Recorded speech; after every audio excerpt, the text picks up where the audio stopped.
మేము నరసింహస్వామి గుడిలో రోజు పొద్దున సాయంత్రము దేవుడి పాటలు పెట్టుకొని రికార్డులు వేసుకుంటుంది.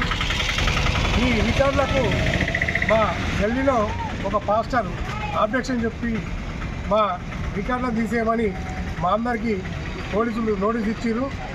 ఆయన ఇల్లీగల్గా పాస్టర్ ఆయనకు చర్చుకు పర్మిషన్ లేదు.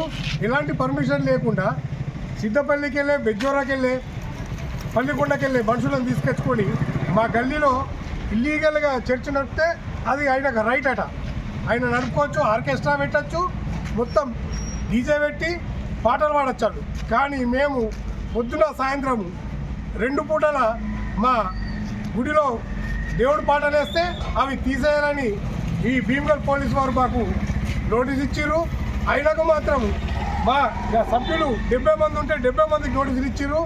ఆయనకు ఒక పాస్టర్కు నోటీస్ ఇచ్చామని చెప్తుండ్రు. ఇది ఎంతవరకు సమంజసము? అంటే ఈ హిందూ దేశంలో మేము హిందువులమై ఉండకూడదా?